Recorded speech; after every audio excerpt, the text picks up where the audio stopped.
Você sabia que aquele lanche que você pediu pode estar lhe afastando daquele seu grande sonho de uma viagem? Ou aquele só hoje no cartão pode virar mais o mesmo ao tempo.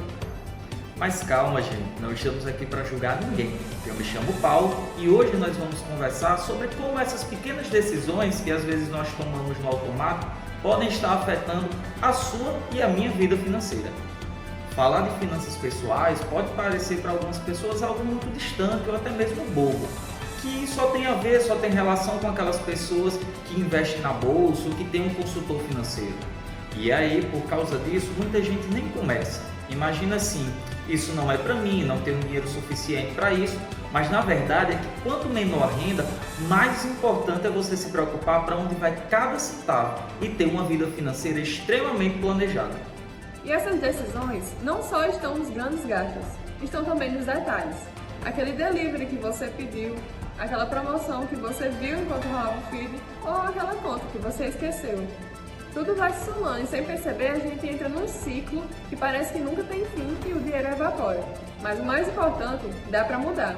E não precisa ser com grandes passos. Às vezes é só prestar mais atenção e tudo fica mais simples. Então, o nosso papo de hoje é justamente sobre isso, como as pequenas decisões impactam sua vida financeira. Vamos trazer exemplos práticos e realistas e mostrar para vocês como melhorar essa situação no dia a dia. Fique com a gente até o final.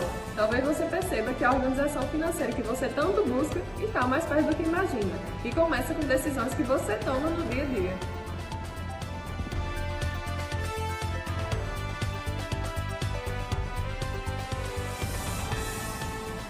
Um dos conceitos que a gente aprende assim que começa a faculdade de economia é o de custo de oportunidade. Mas calma que isso não é tão complicado assim. Isso quer dizer o quê? Que toda escolha, toda decisão ou toda oportunidade ela apresenta um custo, mesmo que ela não apareça na fatura do seu cartão. Vamos para um exemplo prático. Por exemplo, eu decido pagar hoje R$50 em um delivery de um lanche que eu pedi por aplicativo. Esses R$50 eu deixo de aproveitá-lo em uma outra oportunidade, um rolê mais legal, guardar, investir. Então são essas decisões que a gente perde a total noção do que deixamos de fazer com aquele dinheiro. E é curioso, porque isso acontece o tempo todo. Não é só com compras grandes. Isso acontece com pequenos gastos também. A gente fala, é só mais um cafezinho, só mais um lanchinho, só mais uma promoção. Mas esse só vai se repetindo muitas vezes, até mesmo mais de uma vez por dia.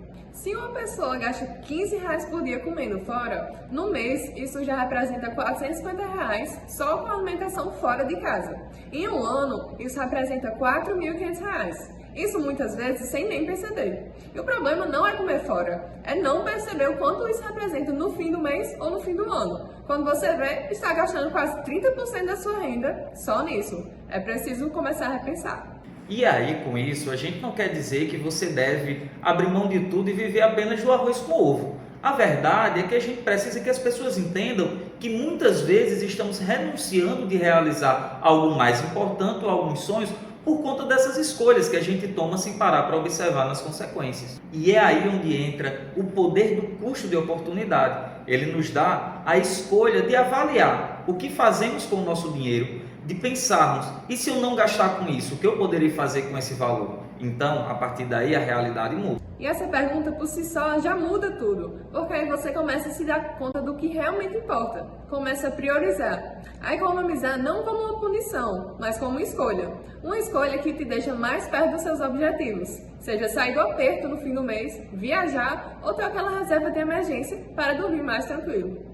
E o mais interessante é que esse olhar econômico, esse raciocínio lógico, essa forma de observar as coisas, ela não fica restrita apenas às finanças. Nós podemos utilizar esse tipo de pensamento também no planejamento do nosso tempo, da nossa energia, de tudo na nossa vida e pensarmos as nossas ações de forma mais estratégica. Então, o convite aqui é simples. Comece a perceber o que está escapando do seu radar.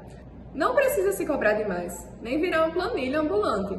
Só comece a prestar atenção, porque o dinheiro que você não vê é justamente o que mais atrapalha. Se tem uma coisa que fica clara quando a gente estuda economia comportamental, é que lidar com dinheiro não é só uma questão de conta, é uma questão de comportamento, de emoções, impulsos, da rotina.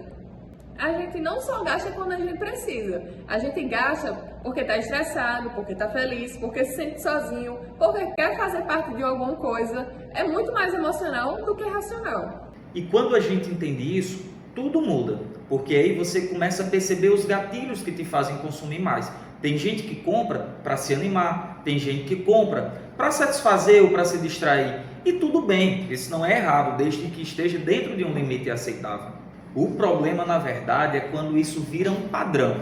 E aí, sempre que você se estressa ou está desanimado, passa logo o cartão e faz aquela compra. Tem um exemplo que eu até uso na vida real. Eu percebi que eu gostava mais das sextas à noite. Era automático, era como se fosse um sistema de compensação pelo fim da semana. E mesmo eu não estando tão cansada assim, foi só observar isso que eu comecei a planejar melhor esses gastos, ao invés de sair comprando qualquer coisa só para ter a sensação de compensação.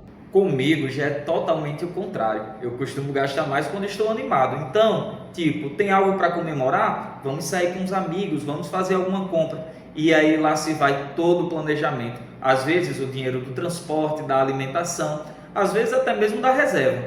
Só que no calor do momento, a gente não percebe e isso tudo passa batido. Por isso, se conhecer é tão importante, não para se punir, mas para se antecipar a certas situações.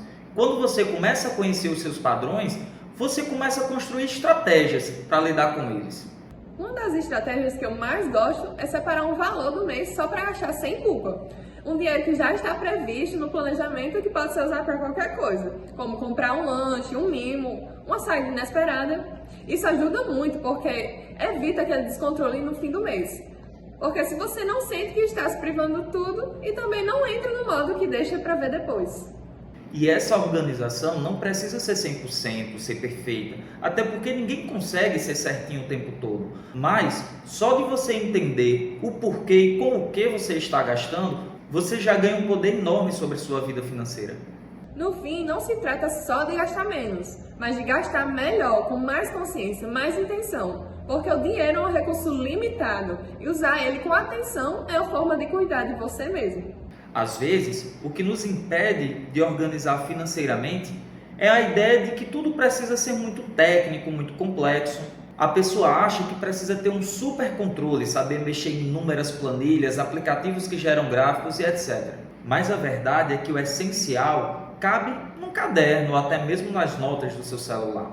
O importante é que você tenha noção de quanto você ganha, quanto você gasta e como esses gastos estão distribuídos. É isso, e ter um mínimo de organização já ajuda muito. Por exemplo, saber quais são seus gastos fixos, como aluguel, conta de luz, internet e os variáveis, como transporte, alimentação fora e até mesmo imprevistos. Quando você anota por algumas semanas, você percebe padrões. Por exemplo, todo mês eu gasto mais do que imaginava com o mercado. Ou o cartão de crédito está virando uma extensão do meu salário. Uma coisa que funciona para muita gente é separar o dinheiro por categorias. Por exemplo, um valor para o essencial, outro valor para o lazer, o valor da poupança, é claro. E aí, quando o dinheiro de cada categoria acaba, você precisa se controlar para não extrapolar o limite. E já que você falou em poupança, tem muita gente que acha que só dá para guardar dinheiro quando sobra. Mas se a gente esperar sobrar, isso nunca vai acontecer. O ideal é fazer o contrário, separar primeiro o dinheiro, nem que seja R$ 20 por mês, e viver com o restante. Guardar pouco não é vergonha, é o começo. E mais importante do que o valor que você guarda é a constância com que você faz isso. E ter uma reserva de emergência, mesmo que pequena, já muda a forma como você lida com os imprevistos, porque eles vão acontecer. E sem essa reserva, isso vira um problema bem maior, muitas das vezes vira até uma dívida. A organização financeira não é sobre o controle total, é sobre autonomia. É você conseguir fazer as escolhas com mais tranquilidade, sem aquele susto no fim do mês, sem depender do adiantamento, de empréstimo ou até de giro no cartão. E quando você vê que está funcionando, isso dá um sentimento, uma sensação muito boa, de que você realmente está tendo controle sobre a sua vida. E honestamente, não tem ferramenta melhor do que essa. Afinal, a gente não falou aqui sobre dinheiro, a gente falou sobre escolhas, rotina, hábitos, porque é isso que molda a nossa vida financeira, muito mais do que o salário em si. E o mais importante, você não precisa esperar a condição ideal para você começar. Dá para começar agora, com o que você tem, do jeito que você consegue. O ponto de partida é o olhar, é sair do automático. Exato! E a gente acredita que o conhecimento econômico não é só para especialista, ele é para todo mundo. E quando a gente aplica esse conhecimento no dia a dia, ele vira ferramenta de autonomia. Saber aonde o seu dinheiro está indo, entender o que você consome, como você consome, planejar mesmo que minimamente, isso te dá espaço para respirar. E aí, aos poucos, você vai deixar de estar correndo no final do mês e ir conquistando cada vez mais, seguindo na direção que você realmente planeja.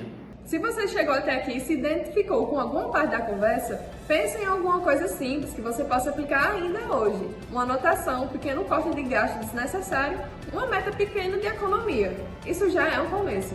E não esquece de compartilhar esse conteúdo com aquela pessoa que você sabe que também está tentando se organizar.